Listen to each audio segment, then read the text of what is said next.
the ceasefire, 2 week ceasefire, and the negotiations going to happen. I want to know what is your understanding of what has happened so far.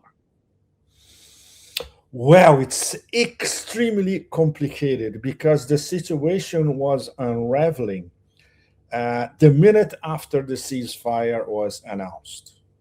In fact, the ceasefire was blown up in the first 10 hours. And practically everyone across the spectrum was convinced that it was dead. But then, from yesterday to today, it resuscitated somehow.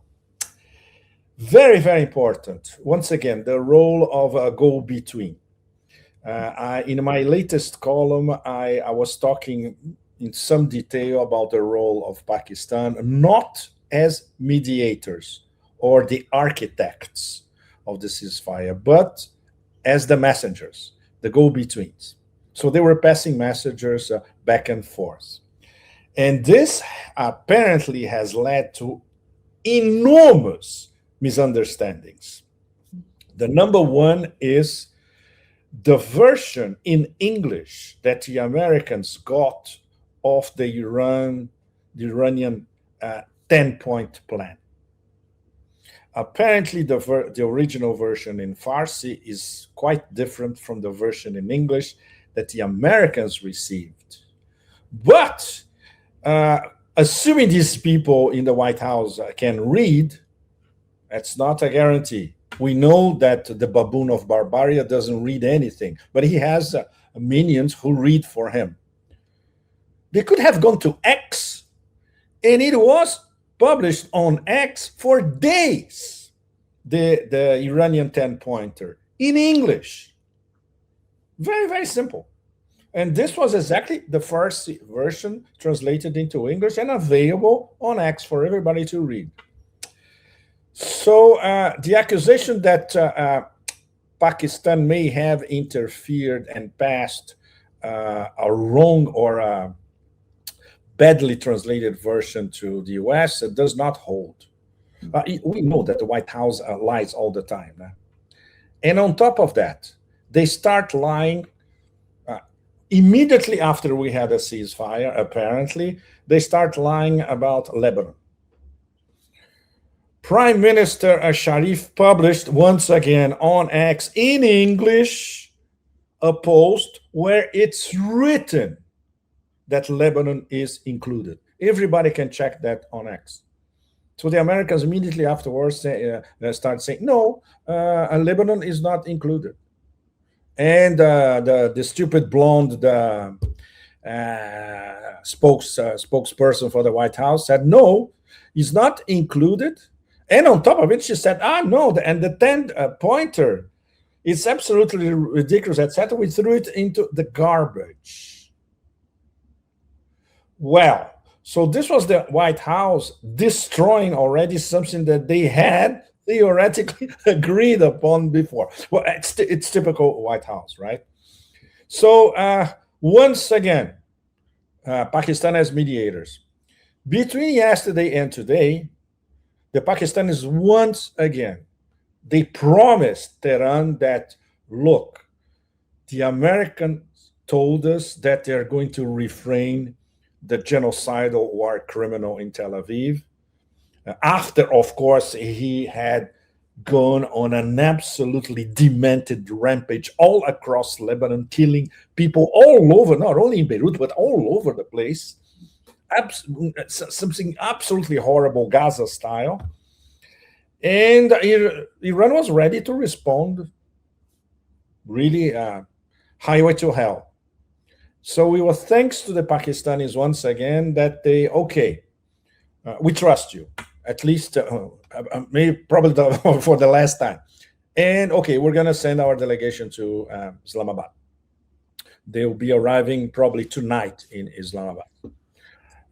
I know where they're staying. I stayed there, Nima, the Serena Hotel in Islamabad. It's a wonderful hotel, which, by the way, was completely, they expelled everybody. It's a fortress because both delegations are going to be there. But Vance is going to be at the American embassy in Islamabad with the war set up around the embassy. Typical.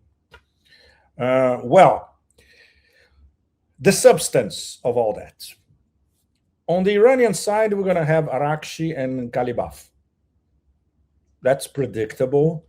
They have been leading these negotiations, the back and forth, including the subterranean ones.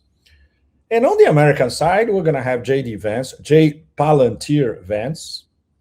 Already, I was discussing this with you, Nima, before we were on air, thinking clearly about his legacy and building his future as a presidential candidate, of course, and he would love to pose as the statesman who brought peace, whatever we can define it, between the US and Iran. But we also have Dumb and Dumber on the table, Witkoff and Kushner, which, it's absolutely impossible on the top of our heads to come up with a metaphor to explain the Taoist patience of the Iranians to once again sit on the table with these two idiots who bring nothing to the table whatsoever: expertise, diplomatic skills, reasoning, etc.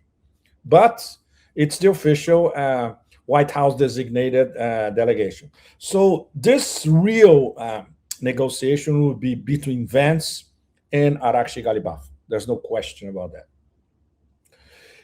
What can they possibly achieve if we compare the Iranian 10 points and the American 15 points? And both sides are totally aware, point by point, of the opposite side. And it, as we all know, and all of you, our audience, knows, everything is absolutely incompatible. So how to bridge this gap? Okay, it could last a weekend, maybe it could go on after a few days, but in a matter of a few days, it would be practically impossible. Is Iran negotiating under a position of force? I would like to ask you, Nima, after I finish here, how do you see it? I would say that for the moment the landscape is quite muddy and fuzzy. They didn't need a ceasefire now. Iran has the initiative on every front, and especially on the most important front, the Strait of Hormuz, the real game changer. So they don't need a ceasefire. And they were starting to ramp up, I would say, the next stage of the decentralized mosaic strategy, using their latest missiles, considering that Israel has run out of interceptors practically, so they can bomb Israel any way they want from now on. So why does the Empire of Chaos and the Absent Syndicate need ceasefire? To redeploy. It's an operational pause. So we have to see this from the operational point of view, the military operational point of view, much more than the geopolitical point of view. What they can do in 2 weeks? Not much, but something that is already ongoing. They can pre-position all the assets that they have, including 50,000 troops, to try once again a mini ground invasion somewhere in the Persian Gulf, Kashim Island, whatever that is, or Karg, which is still far away, but there's this American obsession that if they take Karg, they cut off Iranian oil exports. So the whole situation for the moment, ceasefire-wise, favors this American redeployment and pause. The Iranians are, as you know, Nima, they are perfectly aware of that. And when they say they have their finger on the trigger, yes, they know that this thing can restart anytime. And they are ready. And of course, they are also redeploying their forces and reorganizing the decentralized mosaic. But then there's something that I could not confirm, but it's a very, very worrying development if this is true. And it's absolutely impossible to confirm this with the Chinese. And obviously, military sources in Iran, they will not volunteer this information. Apparently, there were 3 cargoes from China that landed in Tehran between yesterday and today. 3 huge cargo planes, probably bringing hardcore military material to Iran. And there is a possibility that Iran was running out of essential munitions, and the Chinese are helping. We don't know. There's no way we can confirm that. But this would explain why China, at the last minute, influenced Iran to take the ceasefire. Because until literally the last minute, Iran was inclined not to take the ceasefire. Okay, what are we going to get out of it?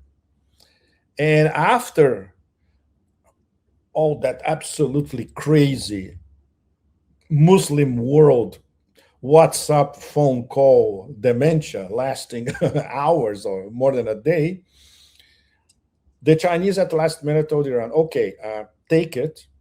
There are lots of actors, intercontinental, in fact, that will appreciate the fact that you are negotiating. So in terms of increasing your political capital is a good thing. We have your back. That's the Chinese talking to Iran, the way we interpret it. But we don't know necessarily how deep China has Iran's back. And considering that these decisions, Nima, in Beijing, they're very opaque.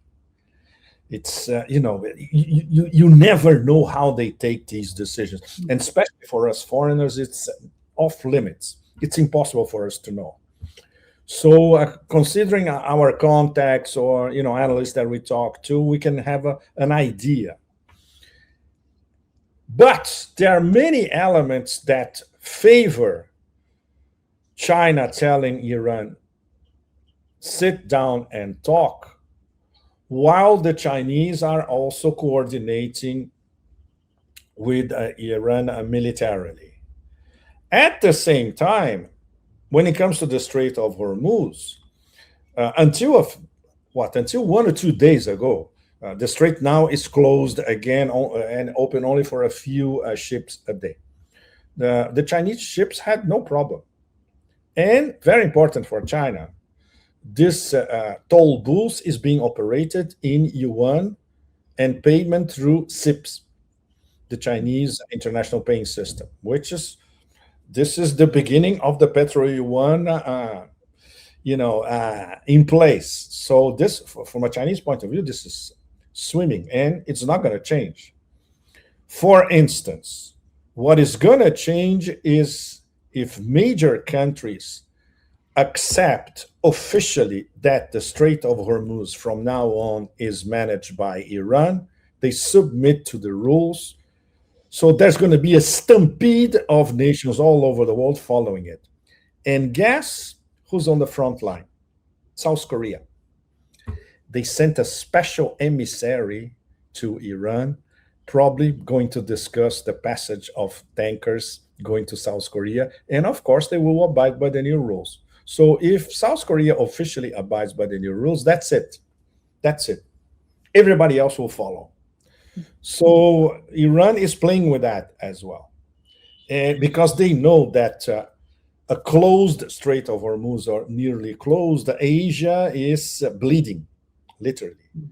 So the number 2 victims they're not the West, they are Europe and Asia. And obviously, Asian nations are mobilizing them, especially South Korea, much more than Japan. Japan is an extremely complicated case, and it's an American vassal. South Korea has more leeway. So this is where we are at the moment. The way this whole thing is interconnected, which is extremely complex, and Iran has to juggle with all these variables. And at the same time, because Iran now has a different stature globally, now it's starting to be seen as I wouldn't say a big power, but an emerging big power on a global stage, they have to manage this new political capital, right? So it is a very uncomfortable situation to sit down with these genocidals on the same table on a ceasefire that mostly benefits the US. So we're going to see, let's say, we're going to see the tenor and the tone of the first day of the negotiations, where this is going, or if it's collapsing immediately. Yeah, every scenario is possible.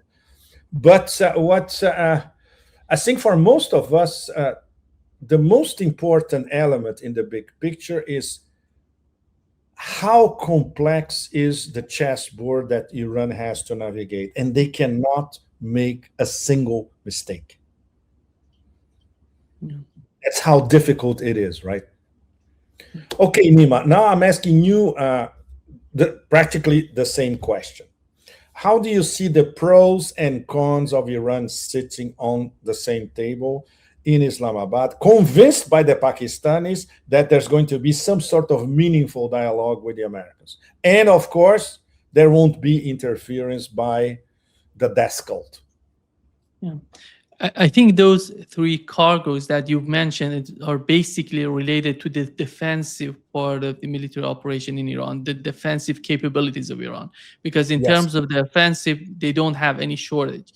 But it seems that, through some sort of negotiations behind the scene, Chinese government convinced Iran that they can improve in this short period of time. If the talks failed, they can improve their capabilities in terms of their defensive, the electronic warfare, some sort of improvement in the air defense system of Iran. I think that was the whole agenda.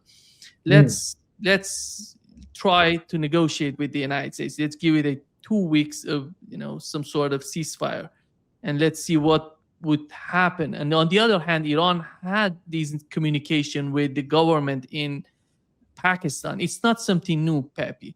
What has agreed on so far a 10-point plan? It was, if I'm not mistaken, 4 days ago, Iran presented those 10 points. It was reiterated. It wasn't just 4 days ago. They have been talking about these 10 points, way before it, 4 days ago. But what is happening is the drastic change on the part of the Trump administration as well.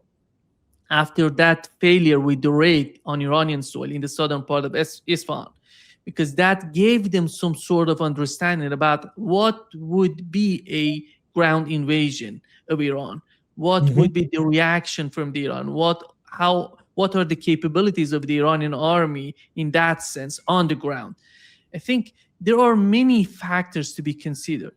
The way that China was somehow promising Iran to improve the defensive capabilities of Iran, the way that Iran saw that this short period of time may improve the whole conflict, the capabilities of Iran to go with a war for such a long time. On the other hand, you see Donald Trump somehow failing in the latest attack on Iran. It was a raid. They wanted to do something underground. It was hugely failed. We're going to learn more in the near future, I hope so, about the casualties of that operation, because we haven't heard anything about the casualties. It's all about one pilot being, rescued from Iran. It is a total lie. It's a total lie. Nobody would believe that. This is the calculation on the part of Iranians. We know that the first point in this 10-point plan was that the war will end on all fronts. They're not going to talking about just Iran and the United States. That's why this Lebanese factor coming to the equation right now, because without Lebanon, there is no ceasefire after all. Absolutely. Okay, I have another question for you. Do you see a split at the highest level of the government in Tehran, especially inside the Supreme National Council? Correct me if I'm wrong. There are 13 members in the Supreme National Council, right? Ghalibaf is one of them. It's very, very important. But there are some Pezeshkian-aligned people who are we can say the reformist, almost the fifth columnist camp. And they got a boost after Zarif published that ghastly opinion piece in Foreign Affairs, which was basically a surrender manifesto. Yeah. I read it again. I read it a few days ago, and then I think yesterday I read it again, and it still sounds like a surrendering manifesto. And obviously, the Americans loved it because it provided them an opening to start manipulating some figures close to the presidency. Do you see a split, or this is just superficial? No, nothing of a split is happening in the leadership. When we talk about Zarif, Zarif is not part of the leadership. He's on the margins of the reformist part of the Iranian, political communities. And that's why what Jawad Zarif was trying to do, I would argue he's not that much important when it comes to domestic policy, because in the West, you look at the way that they're looking at Jawad Zarif as though he's the decision maker. That's not the case. That's not the case. He can explain the way that he sees the conflict. He sees the end to the conflict. He sees the end to this war. But that doesn't necessarily influence the decision makers in Iran. You mentioned Pezeshkian and his team. They're not getting closer. They're so much attached. They're so much close to Ghalibaf and the head of the parliament. So much. I would argue they're becoming the same sort of policy right now. That's why I think what is happening in terms of how this attack unified all political parties in Iran. I'm talking about those people who are influential, who are important in the decision-making centers of Iran. Those are totally unified. There is no gap. There is no difference between them. You can talk about the domestic policy. Yeah, they have their differences in terms of domestic policy. But right now, that's not the case. Right now is the foreign policy. How to go against the United States. That's why they're totally unified to go with each and every plan. If they come with some sort of plan, it's going to be a unified plan. It's not going to be some sort of plan on the part of Ghalibaf and his team, or it's going to be different on the part of Pezeshkian. No, they're all the same right now, in my opinion. So would you say that the decision to accept the ceasefire and to go to Islamabad, was it consensual at the Supreme National Council, or you think there was a lot of friction because before they came up with the definitive conclusion? And listening to the street, right, Nima, because the Iranian street is completely, I would say practically completely against any accommodation with the Americans. Yeah, exactly. But what is happening, Pepe, there are a lot of discussions happening in Iran. You just imagine the communication between Iran and China, Iran and Russia, Iran and some domestic Turkey, I would argue, with Pakistan. There are a lot going on behind the scene that we don't know. We don't know exactly what's going on. But I can confirm that any decision that is happening in terms of this 2-week ceasefire was decided at the highest level of Iranian government. I'm talking about the leadership. I'm talking about everything. Everybody's talking about Mujtaba. Exactly. They know what they're doing. Without the confirmation of the supreme leader of Iran, they're not capable of doing anything. And many people should understand it, because when we talk about this, and many people, because there is no comprehensive understanding of Iranian government in the West. They don't know how it works. Even it works. Trump administration doesn't have any clue about what's going on in Iran. That's why they're miscalculating. They're mostly dependent on Israel and Mossad. They're not there to inform them. They're there to deceive them, to force them, to buy them into a new war. That's why they're failing, in my opinion, with the negotiation, with the war, with everything considering Iran. But after all, the the leadership of Iran, the whole leadership, and supreme leader, together with, the people below him, they're all, when they go after such a decision of ceasefire and negotiation with the United States, they consider all of that, and it could be a unified decision on their part. Do you think this has been well explained to Iranian public opinion, especially these past 2 days? Why are we going to Islamabad? From what you gather in the Twitter sphere in Iran, where it's exploding against the decision, of course, or Iranian media, for instance, Shatiat Madari, Kayhan newspaper, I interviewed him, Nima, 20-something years ago. As you know, he's an old fox. He is essentially against it, for instance. And Kayhan is a very influential newspaper in Iran. And we have to understand, Pepe, that it's always the role of the leadership, the supreme leader of Iran, was to be just right in the middle of these movements, to the left and to the right, to make the right decisions. That's why, when you see Shariat Madari, as you've mentioned, the head of Kayhan news outlet, he's so important, by the way. He is. When it comes to the right, he's so much influential, as Zarif is to the left. They're both influential in Iran when it comes to the left and right. But what is important is, what is the decision on the part of the leadership?